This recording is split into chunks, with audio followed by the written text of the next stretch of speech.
ball control? It doesn't feel like that long ago when we were here, obviously not in Auckland, but in Wellington. But yeah, it's a great moment for us as a football club, something we've worked really hard for, and you get a reward tonight off the back of that. That first goal, obviously, it's a deflection here, but you guys rarely seized the moment once it took control. Yeah. It must be really great to see from you. Yeah, it was important that, we knew we had to score, and there was no hurry to score because it was only 1-0. We had to stick to the process. We had to stay disciplined. Because like I said after last week's game, they were disciplined for 100% of the game, and we were only disciplined for 97%. And in the end, it cost us, and we fell short. So today, first things first, that we had to be disciplined. And if we did that for long periods of time, we'd give ourselves the best chance to win. And keeping a clean sheet here, they didn't have a lot of shots and goals. We didn't either, because they don't give you that. But in the end, we've scored 2 goals, and that's fantastic.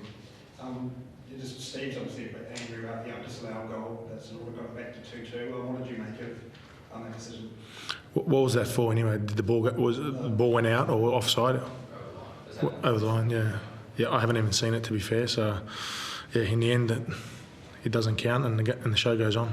Did you get any sense, I guess, from opening whistle that Auckland was starting the game like a side that was playing to hold on for a 1-0 lead?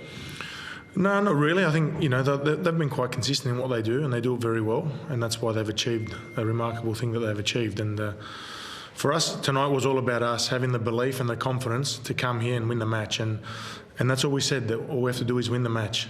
It didn't have to be by 3 or 4 goals. We just had to win the match. If it was by 1 and went into extra time or penalties, or if it was by 2 like it was, our focus was just to win the match, and we did that. Just lastly from me, word on how many Shun's doing with his injury. What's the sort of prognosis there? Yeah, it doesn't look good at the moment. He's in a bit of pain, so we'll wait till we get back to Melbourne and get him scanned and evaluated, and hopefully it's not too serious.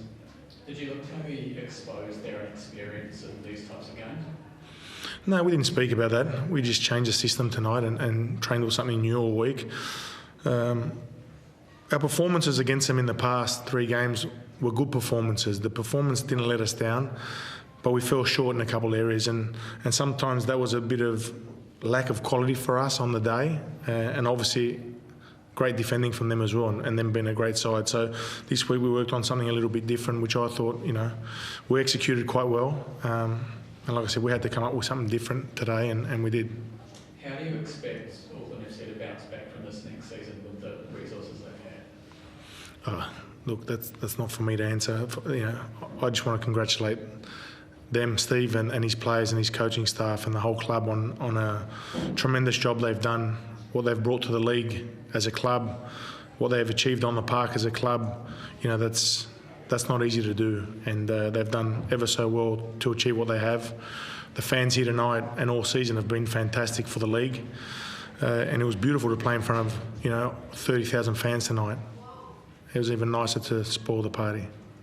Yeah, how does Victory keep doing this? Like Wellington last year was incredible enough, but this seems even more, given Auckland had a 1-0 lead. How do you keep doing this, cracking the road? Look, we just plan and prepare, and we work hard.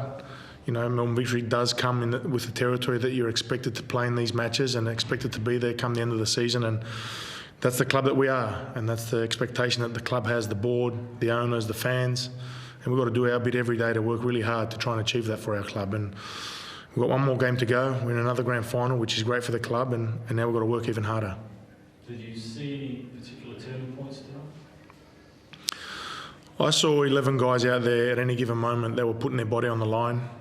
We've used the term and the phrase of kill or be killed in this final series, and we've taken that mentality with us everywhere we go. We knew there was no second chance last week. If there's maybe a downfall, and they haven't told me this is a squad, but I have that feeling that they thought, okay, we've got next week regardless of tonight. Tonight they knew there's no next week if we don't win the match, and that showed mentality, which we got. That showed quality, and it definitely showed belief. So that was an ankle, ankle? Yeah, I think it's just above his ankle. And just for Casey Boss, obviously wasn't but to sort of keep up tonight, what's the chance? Yeah, we'll see when we get back. So Casey, unfortunately, injured tonight. Adama Traore injured tonight. Mitch Langerak injured tonight. Brendan Hamill injured tonight, and that makes this win even sweeter. You mentioned 30,000 crowd. How big is it? There's going to be 2 Melbourne clubs in the final now. It's going to be Amy Park. How big importance is it for Melbourne football fans to go along and pack out Amy Park this week? Yeah, look, I know our fans will be there. That's for sure. We always show that. Yeah, I don't know what's happening at the other end, but our fans will turn up in numbers. They'll be loud. They'll be our 12th man like we always expect them to be, and we can't wait to play in front of them. Do you have a preference for you on play next week? No. Apart from the performances, which were excellent, do you feel like the football gods were on your side across the 2 legs with what happened with Moreno's, the crazy way he missed, and then the deflection tonight, pretty big deflection with the first goal? Over the course of a year, your luck comes and goes, and come the end of the season, it normally balances itself out, because there's been many games this year that we should have won that we didn't, and we've been unlucky as such. But in the end, you can talk about referees' decisions, you can talk about luck, bad luck or good luck. In the end of the season, it normally pans out, and it evens itself out.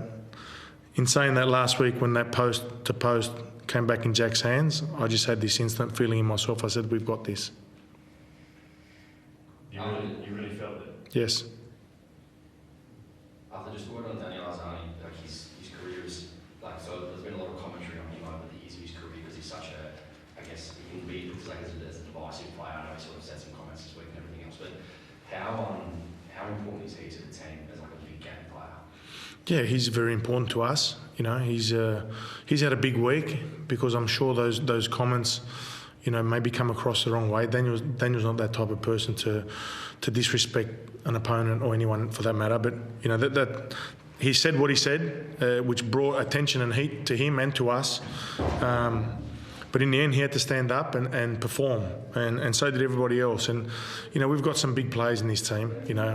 From our defenders, from all the way through the spine there and all over the park. Bruno's come in after a long period, coming off the bench, and put on a performance like that. Roddy hadn't trained for 10 days, trained once before the game tonight, put on a performance like that. Mashash, you can say it's a deflection, but if you don't shoot, you don't score. And he's come up with really important goals over the last 2 years at this football club. And again, everyone, you can talk about them, but then you talk about Josh and Sarah comes on and makes a tackle, which is a game changer. Jordi Valadon and Teague in the middle of the park. Josh Rawlins on the right tonight, outstanding. There wasn't a bad player tonight, and everyone worked really hard. And we know when we do that, we give ourselves the best chance of winning. Late in the first half, obviously it was a sort of set, so everyone sort of came together. Their goalkeepers come around 20 metres to spark that. Is that something, a moment that perhaps makes you think, we're in their heads a bit or anything like that? No, that's a moment where you go, you're in a big game, and your team's together, and they're not going to take a backward step, whether we're in Auckland or in Melbourne, whether it's in front of 30,000 away fans or 30,000 home fans. And that was pleasing to see my players rally behind themselves there and get together and stand up for themselves, and that's important for us.